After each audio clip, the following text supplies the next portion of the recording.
monsieur le procureur, que le président Dadis nous fait quitter ici. Celui qui a organisé ce massacre, il n'a qu'à nous faire enlever ici. Moi, j'ai trop souffert dans ça maintenant. 14 ans, tu es innocent.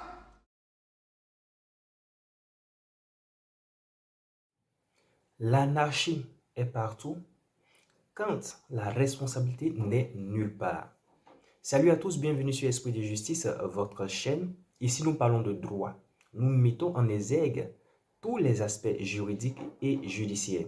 Pour les personnes qui ne sont pas encore abonnées, priez à vous être adressé de bien vouloir vous abonner à ma chaîne Esprit de Justice, à liker pour le référencement de la chaîne, à partager les vidéos, à activer surtout la cloche de notification pour ne manquer aucune de mes vidéos. Avant de poursuivre, je vous présente le jingle.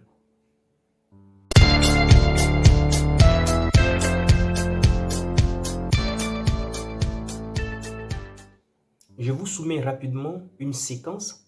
Vous allez pouvoir regarder la vidéo et ensuite nous nous retrouverons pour les commentaires et observations. Puisque vous étiez dans l'enceinte du stade, ce massacre a été commis par la garde présidentielle. Confirmez-vous? Non. C'est pas la garde présidentielle? Non, je vais être clair, monsieur le procureur. Que le président Dadis nous fait quitter ici. Celui qui a organisé ce massacre, il n'a qu'à nous faire enlever ici. Moi, j'ai trop souffert dans ça maintenant. 14 ans, tu es innocent. Il va habiller les jeunes soldats, il les envoie au stade. Nous, on ne connaît pas les hommes de Kaléa. On n'est pas instructeur.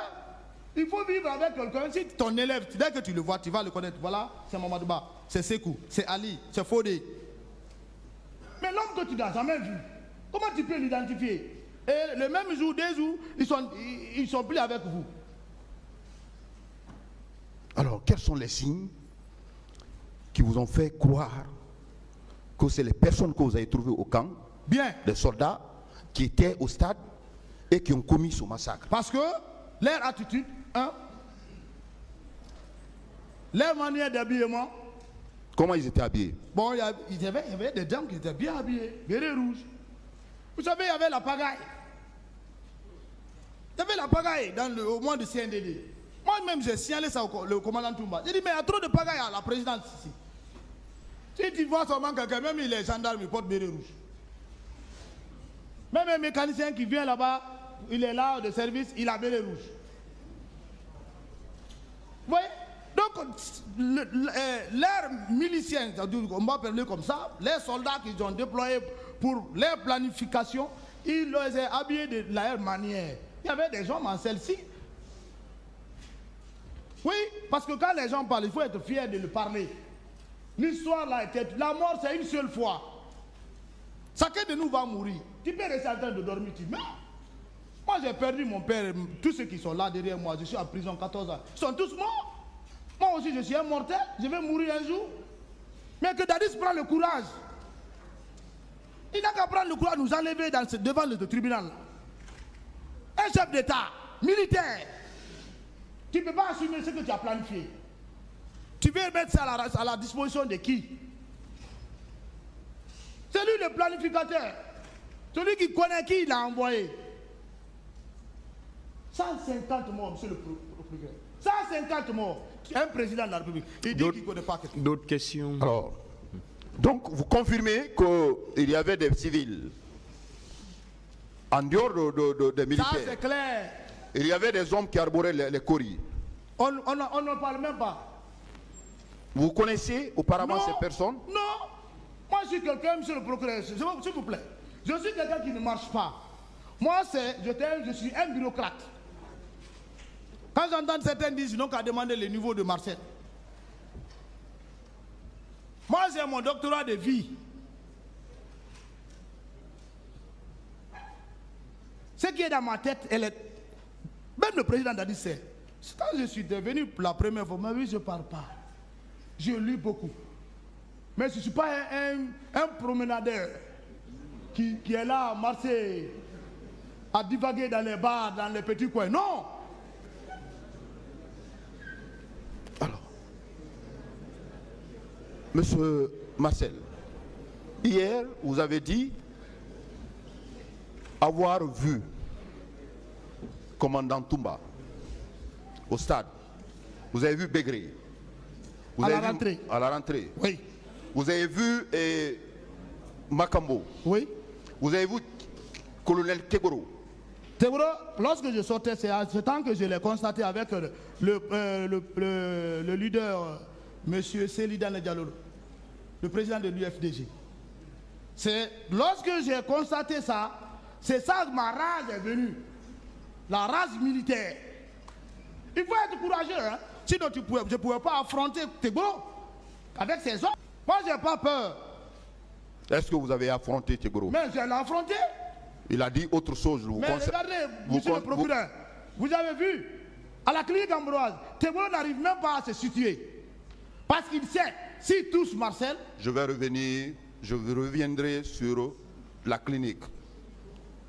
Je vais revenir au niveau de la clinique. Ce qui s'est passé, on va en débattre longuement ici. Ok. Je voudrais savoir si vous avez vu Tchegoro et si vous l'avez affronté avec ses hommes. Non, je ne l'ai pas affronté dans le stade. Vous ne l'avez pas affronté au stade? Oui, c'est la stratégie.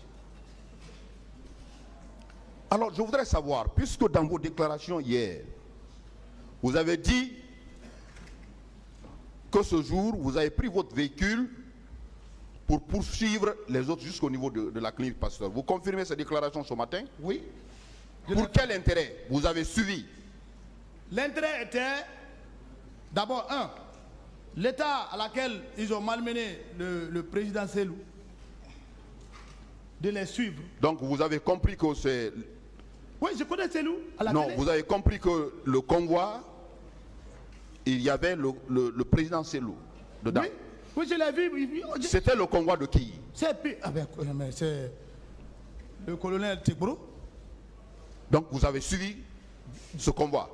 Sans murmure. Pour aller jusqu'où? Bon, moi je les suivais. C'est au niveau de la clinique Amouroï qu'ils ont garé. Pour quel intérêt vous avez suivi ce convoi? J'ai suivi pour... D'abord, je voulais arrêter Tebro. Pourquoi? Oui, parce que... Vous l'avez suivi, Hein? vous l'avez vu en train de sauver les gens. Il les conduit. Sauver qui?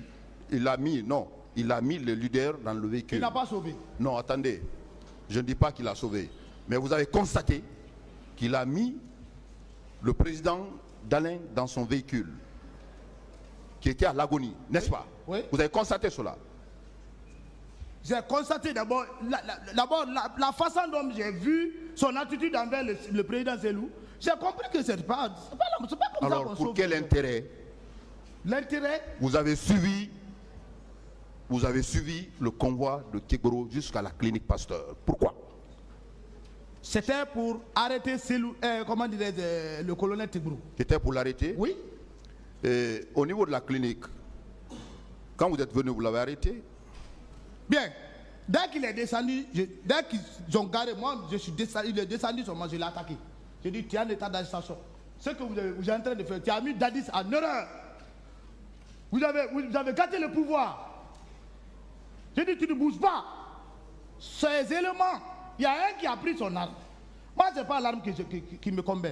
Mais ceux qui ont fait sortir le couteau contre moi, là, il fallait me défendre. J'ai fait sortir ma grenade. Moi, je marche avec la grenade, monsieur le procureur. Partout, même dans ma douce. Le sujet militaire, il ne faut pas que l'on perde de ça. Dire que tu marches avec grenade, c'est un crime. Non. C'est lorsque tu envoies ton arme vers quelqu'un, tu le tues ou bien tu le blesses, là, c'est devenu un crime. J'ai pris mon bague, c'est militaire. Pour quelle fin? J'ai pris pour me défendre. Vous défendre? Oui.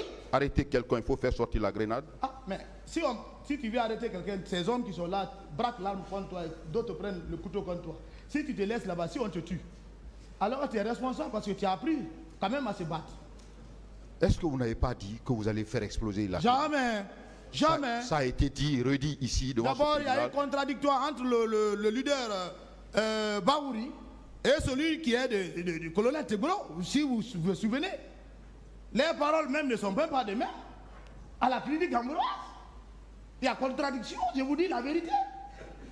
C'est cette vérité qu'il faut prendre. Voilà. Parce que ce que Baouri a dit, qui est venu dans le même véhicule que Teboro, ce qu'il a expliqué de la clinique Ambroise, j'ai suivi. Et ce que Teboro lui-même a dit, c'est pas la même chose. C'est contradictoire. Révisez les vidéos.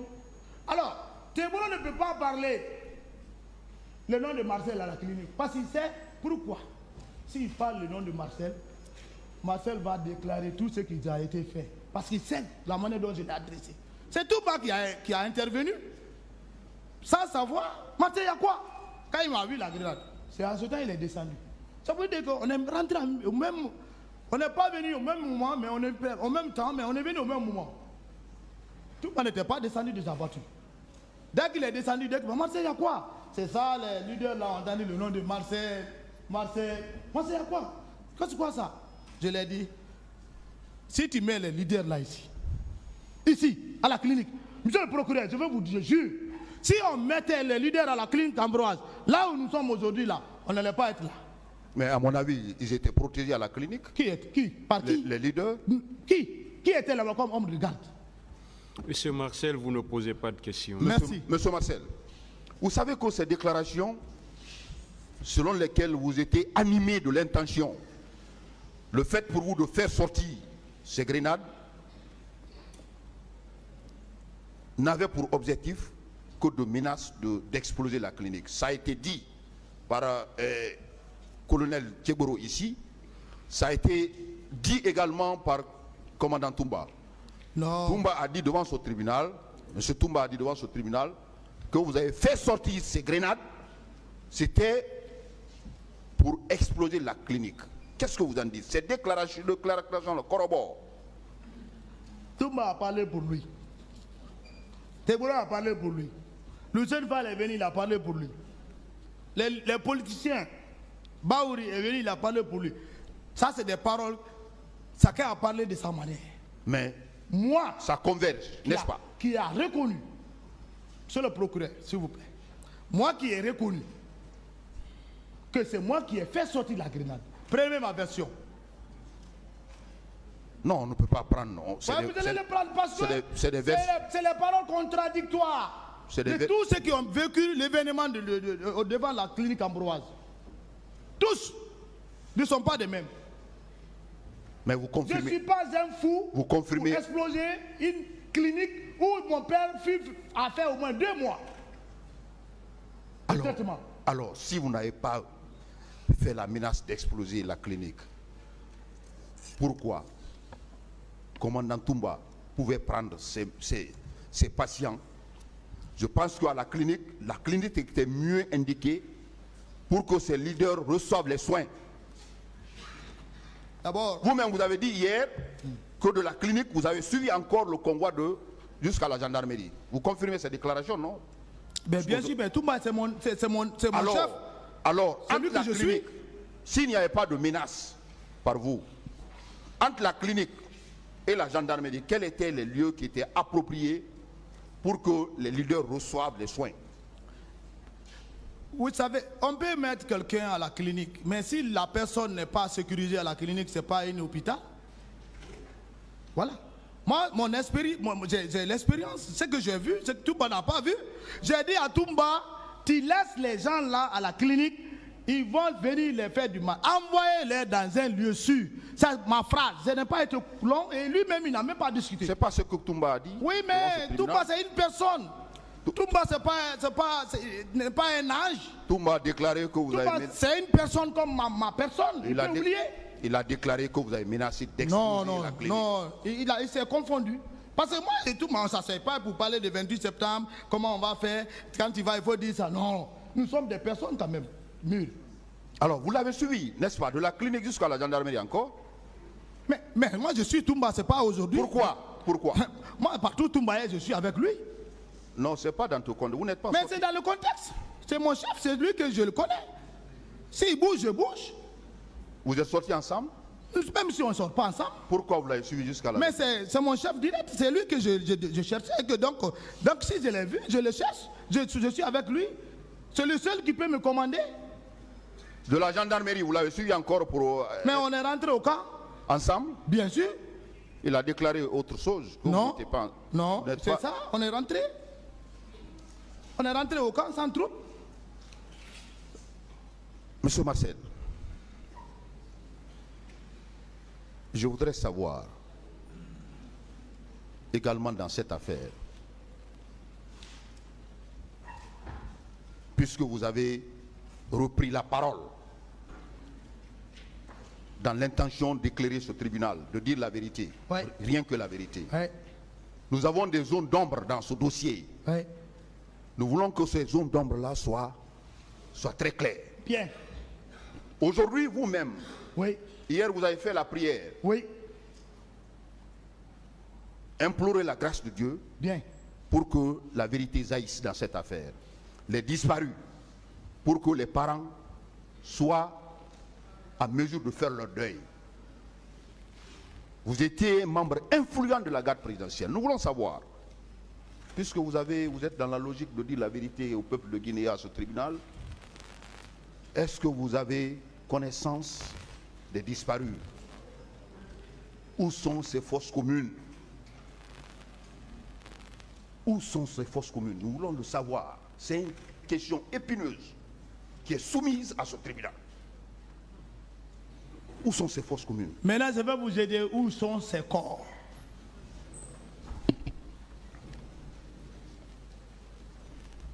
Gloire au Père, au Fils et au Saint-Esprit.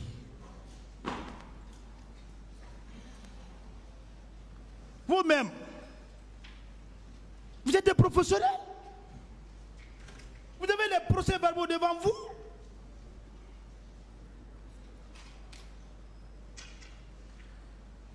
Le général Toto, qu'est-ce qu'il a dit dans son procès verbal?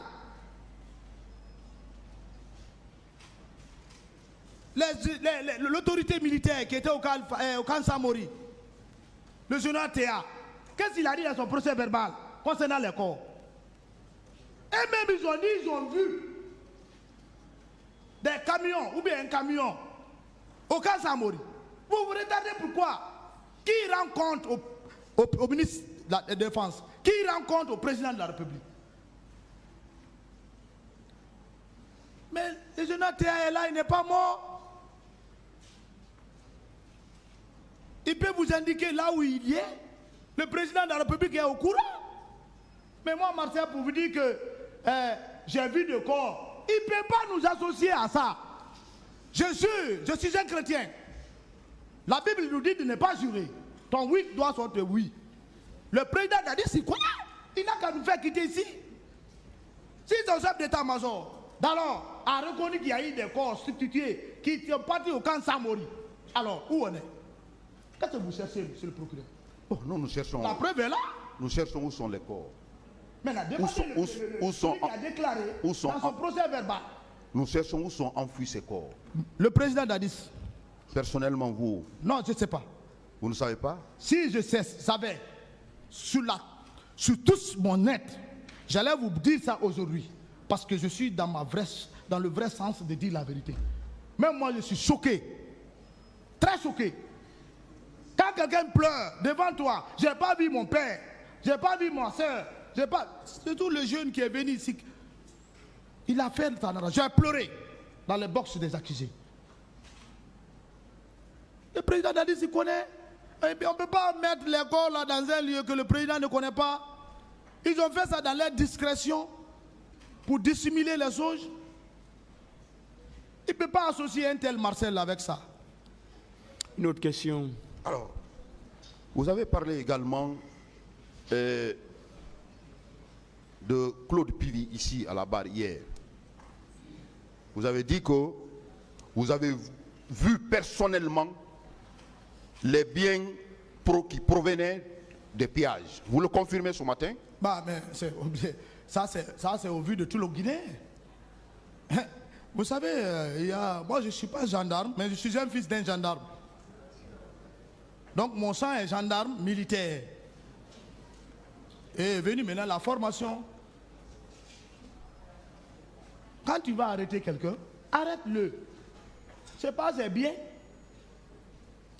Mais si même ses fauteuils, tu prends tout. Ça c'est le pillage. Il faut être clair. Après les Mais la gendarmerie, le cas était là. Il y avait les voitures. Tout le monde est là. Moi, vous savez, quand je prends Toumba témoin, les gens vont dire, ah, bon, c'est un ami. La présidence, c'était la pagaille. Voilà aujourd'hui une transition qui est devant nous, moderne, où les ordres sont carrés. Un vrai militaire qui est au pouvoir. C'est ça qu'on appelle le militaire. Le militaire, ce n'est pas l'argent. Partager l'argent. Non, pour se faire plaisir. Le militaire, c'est de mettre l'ordre. Une autre Alors, question. Vous avez vu, bien avant les événements du 28 septembre, vous avez l'habitude de voir des biens. Des biens, n'est-ce pas? Qui proviennent beaucoup. Alors, après les événements du 28 septembre, les heures qui ont suivi, est-ce que vous avez constaté également les biens qui provenaient des pillages des magasins, de Bambeto, des véhicules au camp Alpha Yaya, par les hommes de Claude Pivy, puisque vous avez dit ça ici hier? Vous savez, monsieur le procureur, la présidence n'est pas à n'importe quel lieu. S'ils ont fait ça, ils vont jamais faire rentrer. Ça, c'est des pillages. Un voleur, quand il prend quelque chose, il ne va pas montrer ça. Il se dissimule cela. Moi, je n'ai pas quand même constaté des matériels corps étrangers après l'événement du 26 septembre. Non.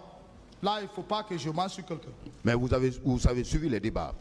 Monsieur Claude Pivy est poursuivi pour, entre autres, des faits de pillage. Vous venez de dire qu'il a l'habitude de piller. Qu'il a l'habitude de piller. Vous-même, vous voyez les biens qui provenaient de pillage. Vous le confirmez? Pas Pivy. Qui? Pas Pivy. J'ai dit les éléments du colonel Tegbro. Parce que tu ne peux pas avoir des 10, 15 voitures comme ça, garées comme ça. Où on prend ça?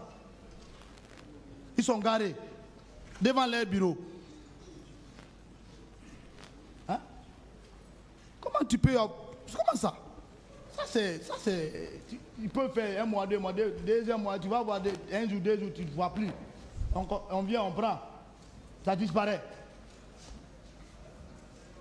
Monsieur Marcel. Mais dit que le colonel Pivy, moi je ne l'ai pas vu quand même faire de pillage. De pillage. Vous n'avez pas vu à la... les heures qui ont suivi, vous n'avez... Voyez-vous, le temps est un facteur précieux, un facteur primordial. Pour ma part, le fait d'accorder un certain nombre de temps à ce procès aura une certaine pression sur les accusés. Vous avez pu constater le passage de M. Marcel et je pense que nous sommes arrivés à une étape où les gens auront tellement une certaine pression qu'ils vont commencer à s'accuser mutuellement. Et c'est là que ça deviendrait intéressant parce que nous allons voir en quelque sorte la capacité intellectuelle des différents avocats. Il reviendra aux avocats de conseiller vraisemblablement leur client et de défendre le cas échéant ceux contre qui sont engagés certaines critiques ou certaines accusations. Donc je pense que le temps va jouer en faveur de ceux qui sont restés précis depuis le début de ce procès-là. Car une fois de plus, nous sommes arrivés à une étape où les gens vont commencer à ressentir une certaine pression. Et pour les personnes qui ne seront pas psychologiquement prêtes, vont commencer à dire certaines choses, vont commencer même à accuser certaines personnes. Et pour moi, ça sera en quelque sorte un affrontement direct. Nous allons certainement assister à beaucoup plus de bonnes et belles choses. Je pense que les avocats auront un véritable travail à faire. Celui de conseiller, de donner certaines techniques pour permettre aux accusés, pour permettre à leurs clients de rester focus et d'être en conformité avec ce qu'ils ont dit depuis le début. C'est là que les choses vont commencer à se compliquer. Des gens vont commencer à accuser certaines personnes et ces personnes ne vont pas se laisser faire. Ce procès nous aura appris que dans cette vie, dans ce commun des mortels, quand on t'envoie, il faut savoir t'envoyer. Vous allez certainement voir tout dans ce procès-là. Des gens qui étaient amis hier vont devenir ennemis. Et je l'ai dit, ce n'est que le début. ce n'est que le début. Et cette pression, il va falloir gérer cette pression. Et c'est là, comme je l'ai dit tout à l'heure, c'est là qu'on verra le véritable travail du conseil des différents accusés. Il va falloir essayer de recadrer les clients. Il va falloir leur dire de rester surtout intact et qu'il y ait une cohérence depuis le début du procès jusqu'à maintenant dans leurs engagements, dans leurs évaluations. Franchement, ça serait intéressant. Ça sera vraiment intéressant. Je ne sais pas vous, que pensez-vous des propos de M. Marcel? Je vous attends dans les commentaires. Veuillez donner vos avis et dites-moi, est-ce que c'est une question subtile? Pensez-vous que les propos de M. Marcel auront un impact sur ce procès? Je vous attends dans les commentaires. Merci de m'avoir suivi. Que Dieu vous bénisse, que Dieu bénisse la Guinée, que Dieu bénisse toute l'Afrique. N'oubliez pas, s'il vous plaît, de vous abonner. Je compte sur vous pour que notre communauté puisse s'agrandir. Excellente journée à vous. On se dit à bientôt pour une nouvelle vidéo.